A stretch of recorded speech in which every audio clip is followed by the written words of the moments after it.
Welcome back to iGen Politics. This is a podcast that makes politics engaging and relevant for all generations. This is Victor Shi. And I'm Jill Wine-Banks, and today's Jill's pin is the closest pin I had to looking like the Twitter bird. And you'll see why I'm wearing that today. So we've talked about Twitter on this show before in connection with the effects of Elon Musk's takeover, but recent developments require us to discuss it again, sadly. Last Thursday, Elon Musk banned 10 journalists who cover him. He claimed that they were doxing him when in reality they were simply reporting on publicly available information. Elon then reinstated them a little bit after 24 hours later, after polling Twitter users who said that he should do so immediately, but then banned another journalist, Taylor Lorenz, who we've had on this show, after she reached out to him for a comment about a story that she and a couple of her colleagues at the Washington Post were writing. She too has been reinstated since then. But who is next, and who is Musk's chilling speech with the threat of random expulsion still remains to be seen. Who knows what else he will do. And then also on top of that, he said any accounts that post links to other social media accounts will be banned too. I think these are just all examples of the erratic way that Elon, I think, is handling the company, and there's beginning to be profound changes and I think dangers to the value of free speech and democracy. And I'll let Jill introduce our very special guest with us today. Well, first I have to mention that Elon did another poll, one that asked if he should resign as the CEO of Twitter. And the overwhelming response was, not surprisingly, yes, he should. He now says, be careful what you ask for. So will he leave? He just visited Saudi Arabia. Maybe they, as investors, are saying, yes, you should. Will Victor and I get banned for having this discussion? Today, we have with us someone who is an essential voice on Twitter and someone who got banned in Elon's Thursday Night Massacre, Aaron Rupar. He spent 3 years at Fox News, where he was one of the foremost chroniclers of Trumpism, explaining what was happening on the American right. He then left Fox News and is now an independent journalist writing his own Substack called Public Notice, something you should all subscribe to. Aaron, thank you very much for being here. We're looking forward to talking to you today. Yeah, thanks so much for having me. It's my pleasure. So let's get into what happened. As we said at the beginning, last Thursday, Elon Musk kind of did this Thursday Night Massacre, banning 10 journalists, including yourself. And he claimed to do so because you and the other journalists were doxing him. First, is that true? What happened? Yeah, I mean, I certainly don't think it's true that we were doxing him. And in my case, when I've done media appearances to talk about this, I think people kind of have an idea that I was deeply invested or really spending a lot of time with this Elon Jet account, which was not the case at all. And just to back up a little bit more, the tweet that got me banished was a tweet where I linked to a Facebook page that tracks Elon's jet using publicly available information. Any flight that you take can be tracked for kind of obvious reasons. It, is a safety thing. It prevents crashes, air traffic control, all that good stuff. But in recent years, people have developed bots that can track particular private jets that are linked with, whether it be public figures, celebrities, even sports coaches, things like that.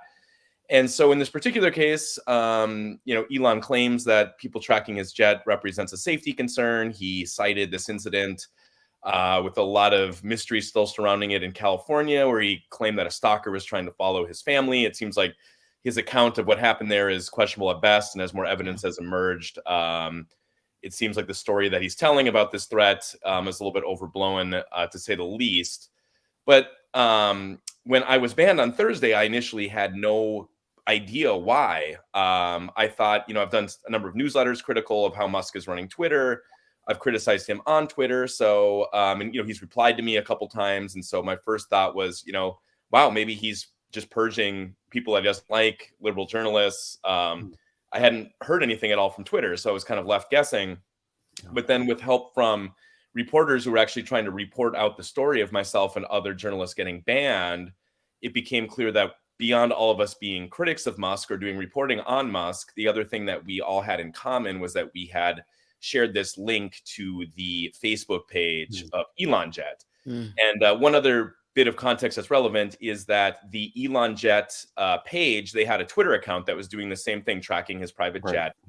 On Wednesday morning, Elon Musk banned that account. And this became a news story for a few different reasons, one of which was just weeks prior to that, Elon had posted a tweet saying that his commitment to free speech extended all the way to this Elon Jet account, which he claimed was endangering his family. Again, I don't really think that's the case, but that was his claim. Yet he said that he was fine with it being on Twitter. And so when that account was banned, all I did was note to my followers that, hey, the Twitter account is gone, but if you want to follow Elon Jet, here's the Facebook page. And I linked to the Facebook page, only to find out, basically it was like, 30 hours later, the following evening, that tweet ended up getting me banned. And just one last note on this is when I posted that tweet on Wednesday morning linking to the Facebook page, that tweet at the time did not violate Twitter's terms of service. It was only later that day that Elon posted a thread explaining that even linking to accounts like the Elon Jet Facebook page would violate the terms of service going forward. So I ended up being punished kind of retroactively for something that violated no policies at the time, but subsequently was deemed to do so. And let me just note that there was no police report ever filed by Elon Musk. At least that's what the reporting says. Yeah. So to the extent that he is claiming that there was some damage to him, he didn't think it was damaging enough to go to the police with it. Just wanted our listeners to know that. Right. And how did you find out that you got banned? So yeah, I was actually sitting on the floor here in the condo that we're in, playing with my 7-month-old, and I'd actually had kind of a low-key day. I wasn't really on Twitter that much because I'm up here in Minnesota. We had a huge blizzard, and so both of our kids were home from daycare. Our little guy isn't in daycare, but our 2-year-old is. And so, we were trying to wrangle kids all day. So I was kind of barely on Twitter. I had posted a couple clips earlier that day of Adam Kinzinger's farewell speech, but that was kind of it. And so I'm sitting on the floor and I start getting messages. I'm looking at my phone and I'm getting messages on Instagram and email and texts, people saying, oh my goodness, what's going on? Your Twitter account is suspended. And so, I was completely baffled by this, and I pull up Twitter and I tried to post a test. I put test in the box to try and just post a test tweet, and it wouldn't let me do that. A notice would pop up saying your account is suspended. You can't perform this action. And then about a half an hour later, there was a banner placed at the top of my feed stating that my account had been permanently suspended, with a link if I wanted to try and appeal. And in a very on-brand twist, the link was actually broken. On the link to try to appeal, it would bring you to like kind of this dead-end Twitter page.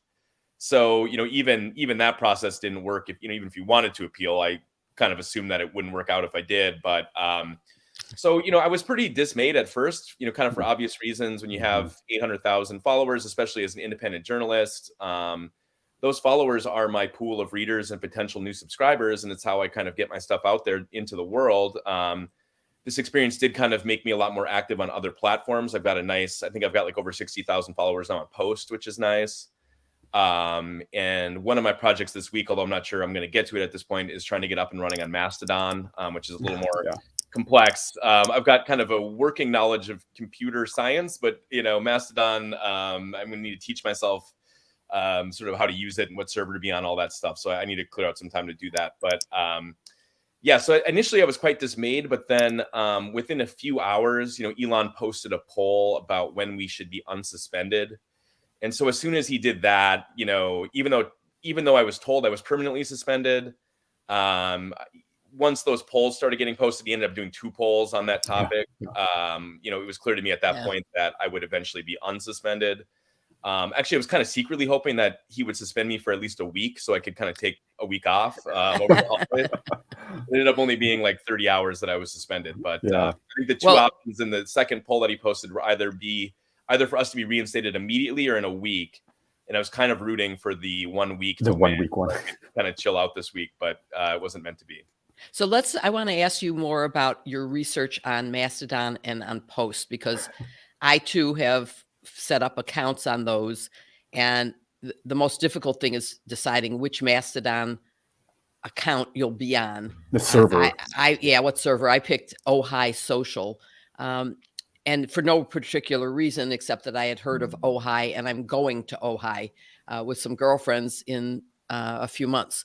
Okay. But I don't understand any of the rules of, what does a hashtag mean? What does an @ mean?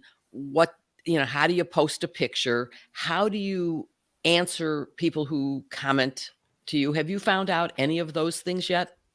Yeah, I'm probably not the best person to talk to about Mastodon because, like I said, I have a Or post? Tell me about yeah. post So too. Post, I have a little more knowledge of because I've actually kind of figured that out a little bit.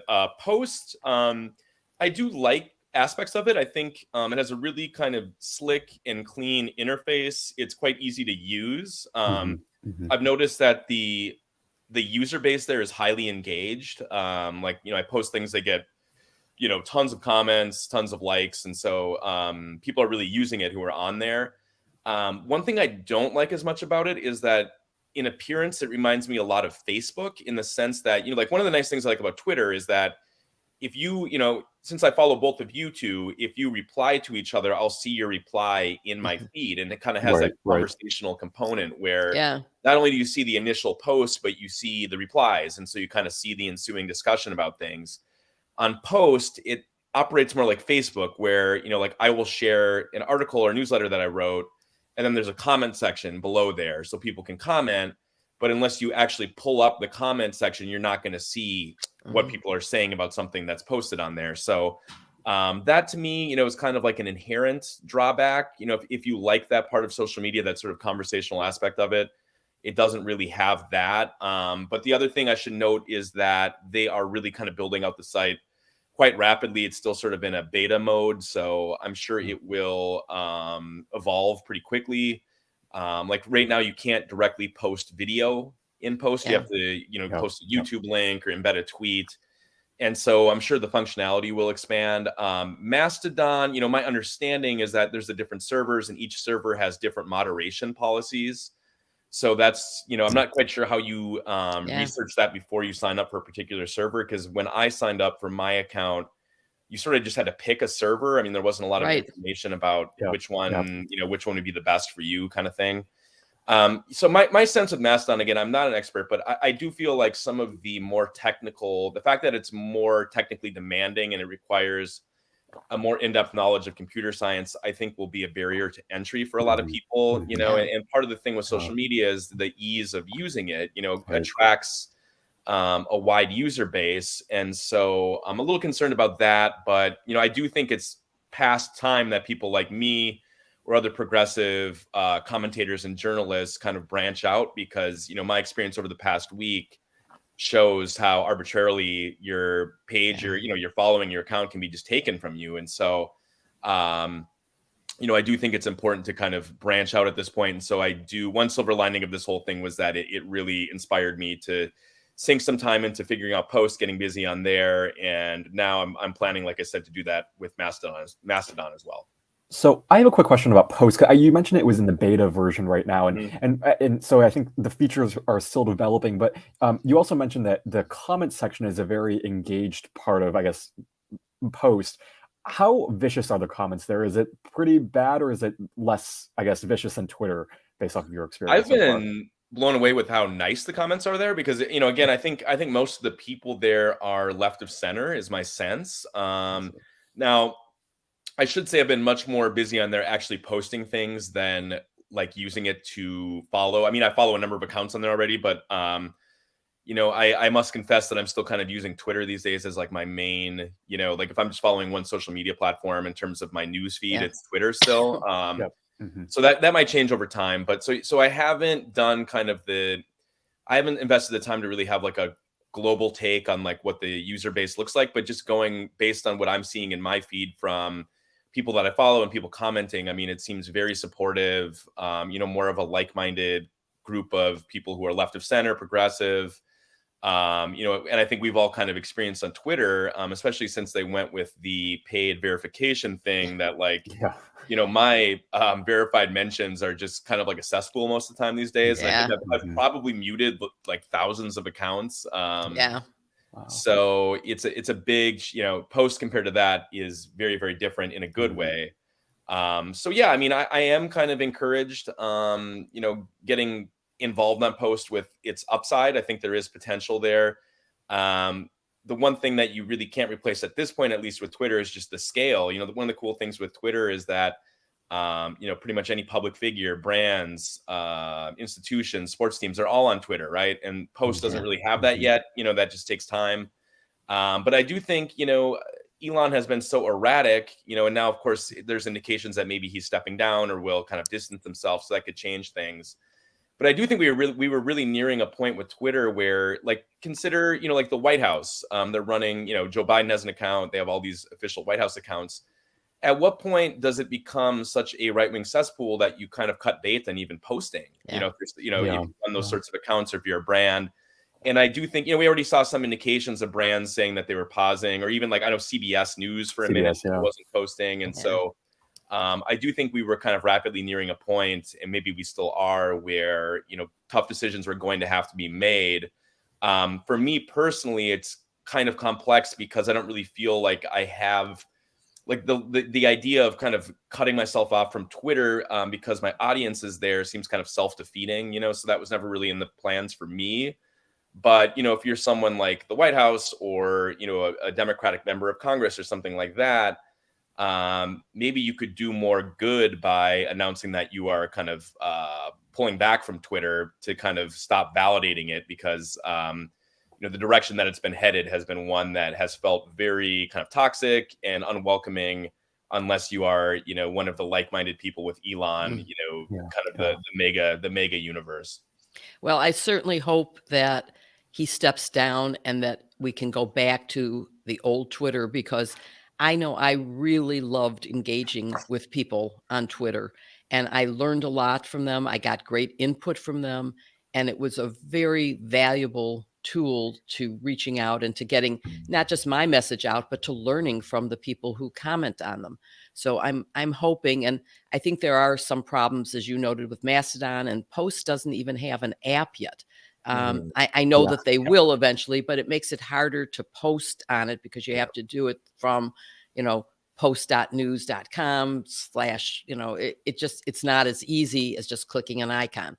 So hopefully those other platforms will be there. I believe in the free marketplace of ideas. The truth comes out, and we need to have as many opportunities for that dialogue to happen as we possibly can. Absolutely. And let's dive deeper into Elon's behavior, which, in our view, I think is beginning to have profound implications for journalists. You mentioned independent journalists like yourself, and just democracy and free speech. After he banned you and the 9 others, I mentioned that he also suspended Taylor Lorenz's account, allegedly either because she asked him a question or because she tweeted her handles on other social media platforms. I am wondering, when you look at all of this and seeing what happened to you, what do you think is behind all of this from Elon's point of view? Like, why do you think he's banning people who seemingly are just doing their jobs of reporting? Yeah, I mean, it's hard to get into his head, but I do think it's hard to avoid the conclusion that this is meant to have a chilling effect. It's kind of meant, I think, on some level, to get people like me thinking twice about whether it's worth it to try and hold him accountable or criticize him. Is it really worth posting this criticism if you're going to get your account taken away, that sort of thing. I don't even think my suspension was the most troubling of them. I mean, I thought, Lynette Lopez at Insider, who, going back years, has done investigative reporting about Tesla, and, a lot of the investigative journalism that she's done has portrayed Elon in a negative light. Yeah.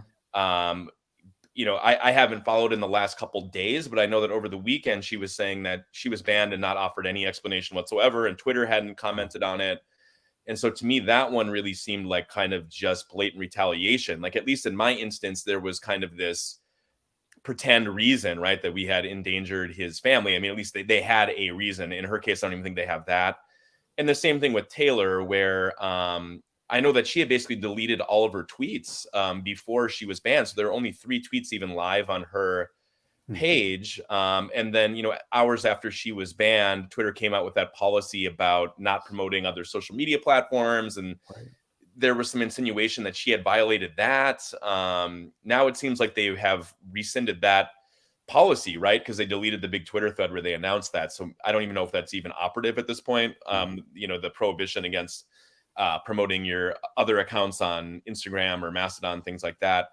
So, yeah, I mean, I guess that's what I kind of, in terms of the question of what Elon is trying to do here. I mean, I do think it's meant to kind of silence his critics. I think he's pretty thin-skinned, and we're seeing that every day. But I also think that, the suspending of journalists was a really bad look for him, and probably has played a role in, some of the speculation that's swirling that he has fueled with, putting up a poll asking if he should step down, that he's going to distance himself from this whole mess because, him having such a hands-on role and being as ideologically driven as he is kind of tanking his business. And, certainly he's one of the richest people in the world. So it might just be kind of fun money for him. I'm not totally sure on that, but to the extent that he is trying to at least keep Twitter alive, if not make it profitable, I think alienating people like me who, the videos that I've posted on Twitter over the years have done, it's closing in on like 5 billion views just on the videos that I've posted. And so you would think, I don't say that to be braggadocious, but I say that because you would think that I would be the type of person that Elon Musk would want to be on good terms with, because, I can drive I continue to drive a lot of eyeballs and engagement to the site. So the fact that he's alienating people like me, I think, speaks pretty poorly in terms of the type of business he's trying to run. Yeah. And not only has he gotten rid of people like you, but he has gotten rid of internal teams that are, I think, essential in terms of enforcing misinformation and lies. And that, to me, in some ways, is more concerning, because when we talk about free speech, the First Amendment only applies to government interference. He's a private individual, so he can do whatever he wants, and it's not a violation of the First Amendment. But if he promotes misinformation and lies, that troubles me. What do you think of that aspect of it? Yeah, that's a really important distinction. And, because I've gotten a lot of this in my replies where, I've gotten a lot of right wingers kind of saying, oh, now that the shoe's on the other foot, how does it feel? This idea that the rules on Twitter have always been arbitrary, and now, it's the libs' turn to be hurt by them, sort of thing. And Jill, I think that, obviously there's a distinction there between some of the things that were getting accounts banned in the pre-Musk era, which, again, was inciting insurrection, organizing a coup attempt, or spreading deadly misinformation, that harms people. I think obviously companies you're going to have some moderation policy, right? You can't just have things willy-nilly, because, people are using your platform to, commit criminal acts, organize criminal acts, harass people. I mean, there can be consequences for that, and especially if it's a for-profit business, that obviously hurts any sort of profit motive you might have to make your platform a really unsafe place. So yeah, I mean, you're absolutely right that, I know that it was a couple of weeks ago, Musk announced that they were no longer enforcing any policies against spreading public health misinformation. Right. And so, it's pretty obvious what the negative consequences of that could be. In terms of if you are encouraging people not to get vaccinated, they don't get vaccinated, they get COVID, they die, or maybe they spread it to other people who die. I mean, these are real harms that can occur, if people end up being confused by misinformation on your platform. So, it gets back to, like you said, I mean, and I had to try and explain that a number of media hits I did over the weekend with foreign outlets, where some of them wanted to frame this conversation around the First Amendment. And it's like, no, not really, because it is a private company. And so, unless the government's interfering in one way or another, it doesn't really have a First Amendment implication. It's kind of Elon's playground. And if he wants to kick people out of it, he can. But, that just gets back to, at what point, if you are a person who is against spreading deadly misinformation, things like that, at what point do you kind of become culpable in continuing to use the platform, if that is what it's all about these days? And so, I think it's more of a consumer choice in that way, rather than any sort of policy shift. And Jill, you'd probably more of an expert than me in terms of whether there would be some sort of legal liability, if Twitter really became like a haven for blatant public health misinformation that harmed people. I mean, I could see that there might be some sort of legal liability involved in that. I'm not quite sure on that, but I guess that in theory could be one guardrail, even if Elon does really want to take things back to more of a Wild West situation where there aren't as many rules. Exactly. And I think there could be legal liabilities, and the FCC might have to get involved in trying to pass some rules. But are there any mechanisms for accountability left at Twitter anymore? Is there any group of people still trying to protect truth at Twitter? Yeah, well, that's kind of one other somewhat interesting aspect of this whole thing was, back in the pre-Elon days, I probably knew about a dozen people at Twitter, on the basis where I could DM them or email them. If problems arose, there were people to talk to, and I knew who to reach out to.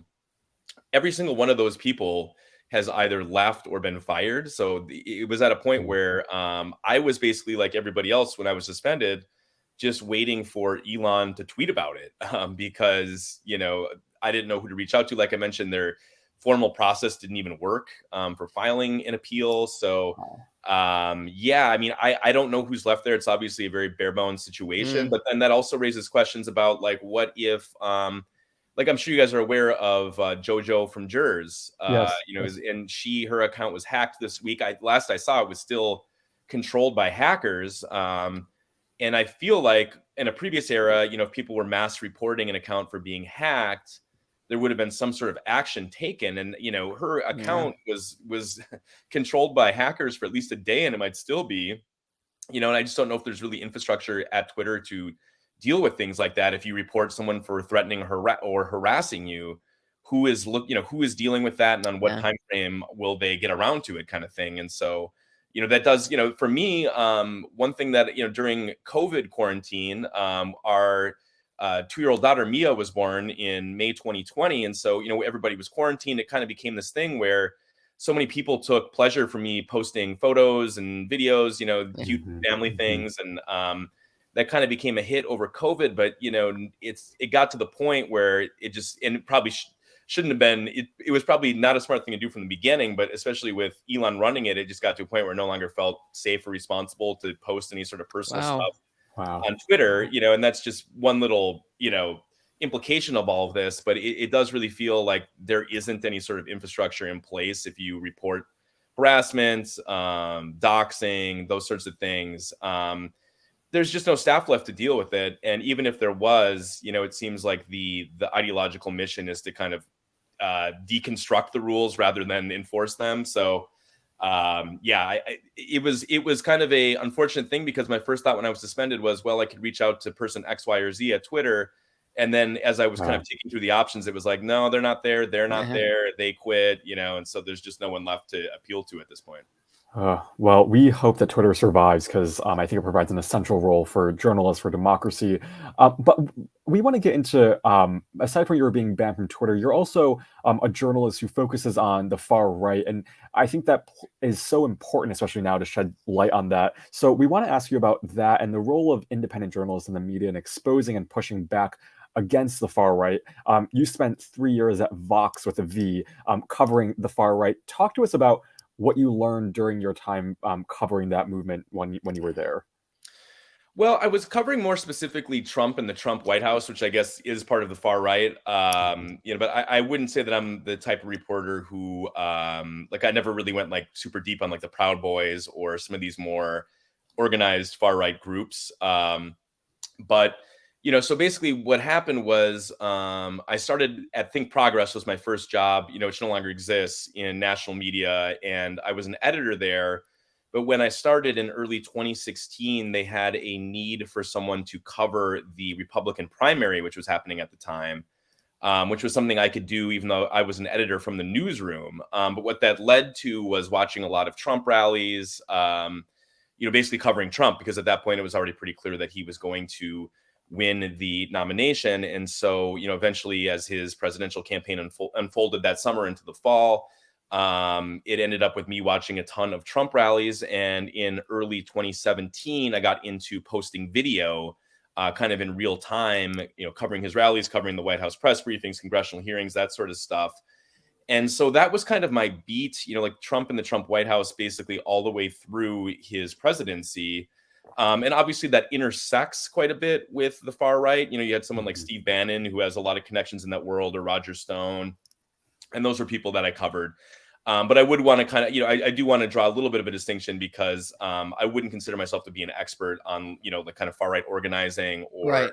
Sure. things that kind of operated, at a deeper level than what we saw in the US government or in the Republican Party. Mhm. So, I still to this day kind of think of my beat as covering the American right more broadly. So, whether that's Trump world. I mean, now obviously we have this kind of budding contest between DeSantis and Trump, and maybe some others for the 2024 nomination. I've been writing a lot about that and publishing a lot of commentary on that. And then I cover right-wing media as well, which, Fox News, Newsmax, even like the, Bannon's video podcast, right-wing events, Turning Point USA, stuff like that. So in terms of what I learned about that movement, covering it, I guess nothing that, like the one thing that I keep coming back to is just the way, how fact-free that world is, kind of the sense that truth and falsity they're kind of means to an end. And so, one of my roles at Vox was basically fact-checking Trump. But, there was this sense that sometimes those fact checks could be very useful for like-minded people like us to, kind of cut through the disinformation and understand what was going on or what the utility of certain lies were. But the notion that fact-checking someone like Trump or, even many Republicans who were in Congress would ever change their behavior or, chastise them into being more truthful, I think we're kind of far past that point. So it kind of creates difficulties in covering them because there is always that question of whether it's worth amplifying some of the things that they say and giving oxygen to lies. Yeah. I tried to kind of deal with that on a case-by-case basis where I think, some lies are so consequential that you have to unpack them and debunk them. But when you're chasing every Truth Social post that Trump puts up and kind of spreading it around, I do think that you can kind of do his bidding, in almost a PR sense by getting his narratives out there. And so that's, that question of kind of the amplification versus just covering the news is something that I still almost, every single day struggle with. Although I think your audience is largely progressive. Yeah. So they already are people who are focused on facts and who aren't believing that stuff. Is there a way to get that same message to the people who actually believe what they're saying? And it's always hard for me to believe that people actually think that it's true when he says the election was stolen. Mm-hmm. But how do you communicate to that group of people? Is there any way that you have found that you might be able to influence even one person to change their mind? Yeah, I always think it is really helpful to show instead of tell to the extent possible. And what I mean by that is, especially at Vox, the style of writing there was not very polemical. You wanted to be descriptive, in the sense that explaining why something is wrong or explaining why Trump is lying about something so that it doesn't come across as insulting someone or you don't turn people off by using polemical language, that sort of thing. So, I feel like writers, like Daniel Dale at CNN is really, really good at that, where you would never know. I mean, I'm not even really sure what his political convictions are. You read his fact checks and they're very kind of down the middle. And so I think using that sort of neutral language that is still, you don't want to kind of couch things in a both sides sort of framing that can kind of obfuscate and confuse people. But you also want to be kind of neutral in your language and descriptive so that you don't alienate people right out of the gate. But that's, it's tough because, Jill, I think you're right that most of my audience, I would say the vast majority of it, are progressive people. And so the service that I provide for them is, kind of immersing myself in right-wing media and in Trump world so they don't have to, and sort of surfacing interesting tidbits that are newsworthy. Mm-hmm. So I view it as a service kind of for, people who are either politically down the middle or left of center. I'm sure that there are some people on the right. I mean, I know that there are on Twitter who follow me as kind of a, gateway into what the libs are talking about at any given moment, or, sort of understanding the American left. But, I'm trying to think if there's ever been an instance, I can't think of one off the top of my head where like a Trump supporters reached out to me and said, wow, you really changed my mind with this article that you wrote or this Twitter thread that you did. I'm sure that there have been people who have been persuaded by the arguments I've made in my work or, fact checks I've included in Twitter threads, things like that.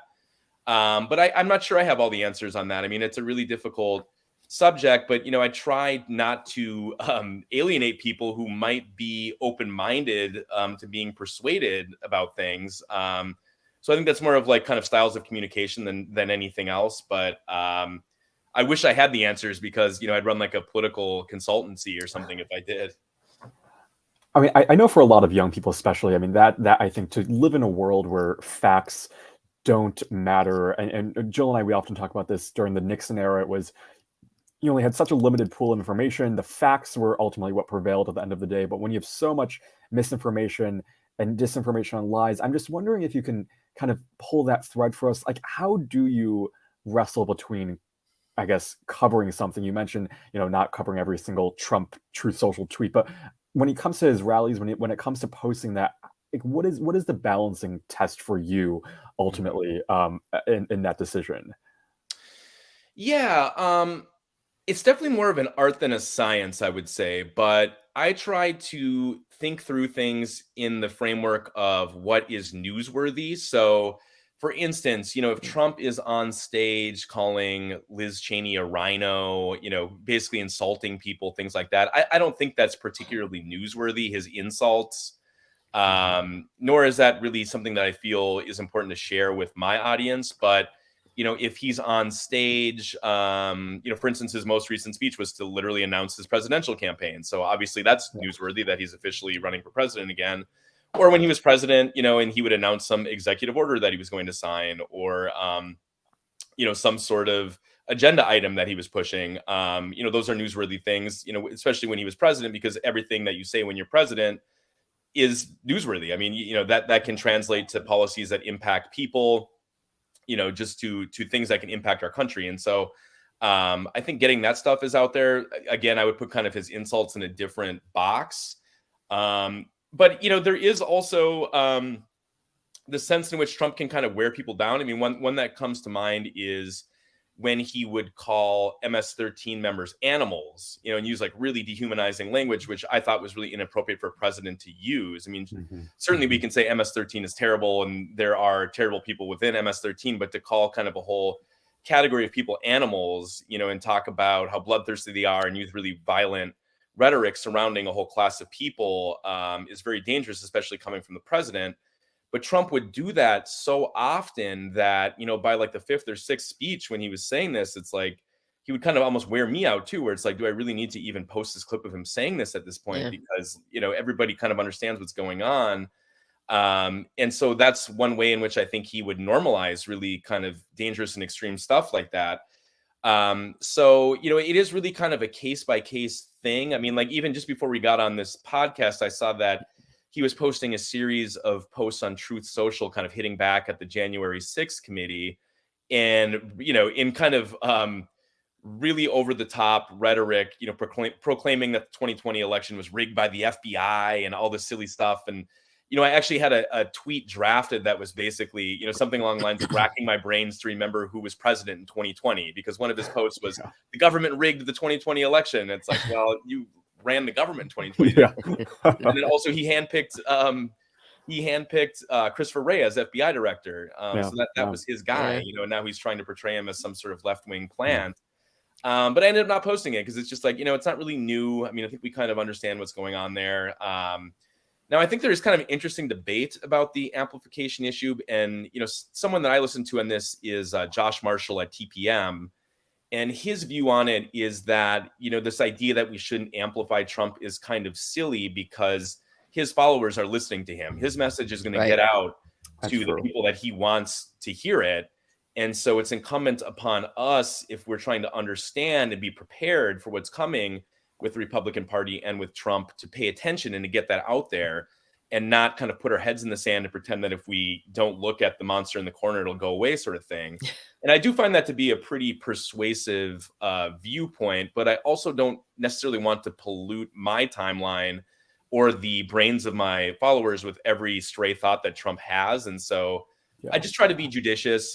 Today, my judgment was that it wasn't worth amplifying his nonsense on Truth Social, but maybe tomorrow I'll think differently about it. It is definitely more of an art than a science. I'm so glad that you're being thoughtful about this because it is an important issue. But you mentioned the Republican Party, so let's move to that. And is the Republican Party that I knew, and that maybe even you knew in the early days, completely gone? Is the Republican Party now one that has turned against democracy, is embracing authoritarianism? And how bad has it gotten? Maybe even worse since Trump left office. What do you think? Yeah. I think this is a pretty complex topic because even as we're talking today, in the news earlier today, and I think in the news right now, is the fact that as part of this huge spending bill that Congress is apparently going to pass this week, there are reforms to the Electoral Count Act in there, which take a variety of measures, basically aimed at making it more difficult to pull off what Trump tried to 2 years ago, which is basically leveraging Republican state legislatures and fake elector schemes to throw out the results of an election. And that package of reforms has bipartisan support, including, Mitch McConnell supports it. There are enough Republican senators who support that, where it seems like this is going to be passed this week. And so when you talk about, whether the Republican Party is kind of beyond salvaging or completely committed to authoritarianism, I think that's one data point indicating that despite some of the rhetoric, they're actually taking some measures, Republicans are, to try to cut off at the pass any future attempt to basically do what Trump did. And so I think that's actually kind of a positive indicator on that score. Yeah. I think we saw that in this midterm elections, the candidates who were most committed to the election denial and the big lie fared pretty poorly overall. And so, I think just from the standpoint of kind of political self-interest, the big lie has proven to be a political loser. And so I don't know if I think then it's a question of, well, are Republicans really committed to democracy, or is it just kind of a self-preservation thing where they're realizing that open authoritarianism is a political loser, at least in general elections. And so we saw this a lot last year, a really kind of fascinating dynamic here in Minnesota, for instance. The guy who ended up being the Republican nominee for governor, his name's Scott Jensen. This is on a slightly different than the democracy issue, but in the Republican primary, one of his big talking points was that he was extremely pro-life, and that if he was governor, he would push for restrictions on reproductive rights. And then, of course, after that came the Dobbs decision, and the whole politics surrounding that issue changed. And then in the general election, he had to kind of very unpersuasively try and walk that back and say, well, actually, abortion isn't on the ballot this year. I wouldn't change anything, and Democrats were very effectively able to use his quotes from the primary against him. And we saw with Bolduc up in New Hampshire, who was running for Senate, where in his primary, he was very much into the big lie and kind of echoing Trump's big lie. And then he had to try and distance himself from that in the general. And it didn't really work because Democrats could use his own quotes against him from just months earlier. And so, that is kind of an interesting dynamic where, that's kind of always been a part of politics, but you see more extremism in the primaries. And then these candidates have to sort of tack towards the middle in the general elections. And that can be kind of a difficult maneuver to pull off, especially with how extreme the mega part of the Republican Party is these days. So, I certainly think the Trump wing of the party is committed to authoritarianism and to undermining democracy. But I think probably more Republicans than would acknowledge so publicly are pretty lukewarm at best about Trump at this point. But one thing to kind of, from a political standpoint that I think is going to be really interesting to follow over this next year is that I think the more candidates that get involved in the Republican primary, the better it is for Trump. Because, Trump has basically his 30 or 40% of, essentially cult members who will support him no matter what. Yeah. And, if there are 10 candidates and he has 30% and the other 9 are splitting up that other 70%, well, the 30% might end up being the plurality, and he can use that to force other candidates out. So I think for someone like DeSantis, the more that DeSantis can keep it to kind of a, him versus Trump dynamic, the better chance that he will have. Now, I think we've seen in Florida that I'm not sure DeSantis is much better than Trump, with kind of his homophobia, the bigotry, the dehumanizing of migrants, flying them all over the country, picking fights with Disney, because they have some qualms with his homophobic agenda, things like that. So, I'm not really sure he is much better than Trump. But, one thing that I do think is notable is that, after some initial DeSantis right after the 2020 election, echoed Trump's big lie to a certain point, but he really hasn't talked about the 2020 election much over the past 2 years. And so I think, again, it kind of raises that question of, well, does that indicate that DeSantis is less anti-democracy than Trump is, or is that just a political calculation on his part? I'm not sure on that. But it's a little bit of a different topic, but that's one thing heading into 2023 that I'm definitely tracking is I think the more candidates that get involved, the better that will turn out for Trump. Yeah, well, that'll be really interesting to watch out. And one last question for you, and this is something that we like to ask all our guests, which is for the young people who are thinking about getting into this space of journalism, what advice would you have them? Maybe in particular, given what we've talked about today, some of the media landscape and social media landscape that we're facing right now. Oh boy, yeah, that's a really broad question. I'm trying to think of like how I could boil that down to people. I mean, I definitely think that, for me, in my own experience, developing a skill set that I could use to grow a big audience was huge. I mean, the most valuable commodity I have is my Twitter following, which this experience that I just had this past week was a really reassuring. It really reassured me that people will follow me wherever I go, that it's not so much just Twitter. It's, kind of you earn the support of people over time. And even if you're banished, they will track you down somewhere else if they enjoy your work. So that was kind of a cool thing to be reminded of. But I think, for me, because I cover kind of more of I cover politics quite broadly. I mean, again, I kind of focus on the American right, but my newsletter is kind of about American politics. And, if there's one story I'm covering, it's kind of the struggle over democracy and sort of this sense that our democracy is in peril and Republican efforts to undermine it.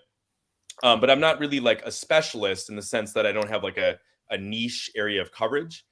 So unless you have a niche that you're really strong in and that kind of sets you apart, doing whatever you can on your own to grow an audience not only will help you if you're independent, but that makes you attractive to employers. One of the things that led me to Vox was the fact that, I was one of the foremost Trump chroniclers on social media. And so when Vox was looking for someone leading into the 2020 campaign to kind of head up their Trump coverage, not only had I kind of demonstrated that I had the ability to do it, but having a large audience made me attractive as well, because you can use that to drive traffic to, the Vox articles that I wrote or that other people wrote, sort of thing. And so just, being mindful of that. I mean, it's easier said than done, but to the extent that you can develop skills, like in my case, kind of video skills and, kind of basic production skills that, allows me both to write articles and also do videos that are engaging to people online, which has kind of raised my stature.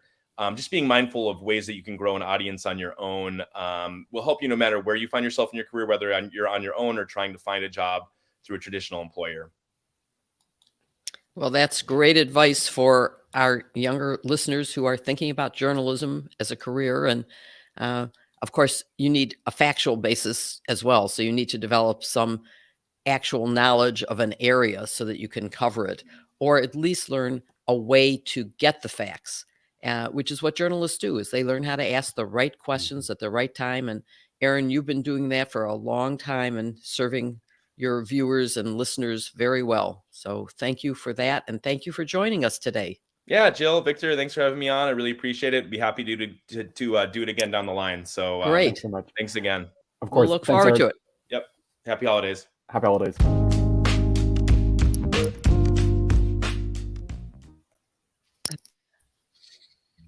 Okay, so Jill, that was a wonderful episode. I know there's been something that we have wanted to talk about for this past week, and that's this new Washington Post article that came out about Gen Zers in the workplace and how the language that we use and how we communicate with each other and to our older, I guess, bosses is throwing some of the workplace culture off. And so, one of the things that this article mentioned was things like adding emojis to the end of sentences, or not using periods, or instead of doing long blocks of messages, they would do like many messages to get a point across. The other thing they used, which I thought was interesting, was they would use slang. So words like there was one called slay, which is basically means that when you like kill it, or like when you do a good job. Yeah. And whereas maybe older generations might say good job, or you did fine. young people would say slay, and I think it's confusing a lot of people in the workplace. And so I'm wondering, first, what was your experience like when you were working with younger people? Was it like that, or what was it like for you? Well, let me say, first of all, that um, my experience with younger people really is with you and with, I had another mentee um, when I was at the Chicago Public Schools heading the career and technical education. And he attracted my attention much as you did because you communicate like an adult. You actually speak in sentences and write in paragraphs and use correct grammar. And so did Ira. So, hi, Ira. If you happen to be listening to this, Ira Milton, you are a gem as well as Victor. But I will say this, that as head of career and technical education, one of my jobs was to talk to corporations to find out what were the skills that we needed to prepare students with so that they would be hireable. What would make someone employable? And one of the things that employers routinely and universally said was they have to learn workplace culture rules. They have to learn how to dress. When we say get dressed up, that doesn't mean they come in cocktail attire, but that's what they think it means. They can't come to work with 500 bracelets and rings and nails that are 6 inches long. It doesn't look professional. And so you need to teach them that. And then you need to teach them to speak properly. So I think that, emojis, now I happen to use emojis in some of my correspondence. I actually use Bitmoji and have an avatar who I like to It think looks like looks like you, me. actually. I Yeah. but I sort of hope it does. I mean, it has blonde curly hair. And it's kind of fun to have that as a way of creatively. It's sort of like how I use pins. It's Mhm. a way of setting a creative message, and I like that. So, and by the way, slay is not a new word. I know the word slay. You slayed it. I mean, I get it. But there are a lot of, things that I have to look up when I see in a response to myself on Twitter or something. There are words or letters that turn out to be a phrase that I don't know. That are, obviously I know all the easy ones, LOL and all that kind of stuff. But um, to me, it's not lazy writing.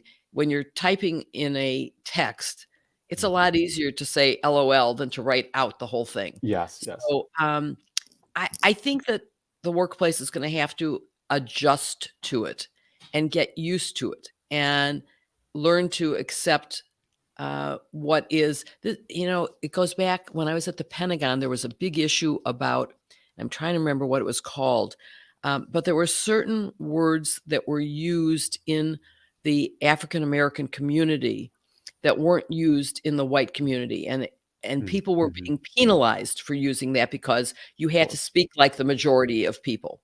And again, I believe in multiculturalism. And I think that I have to learn those words in the same way.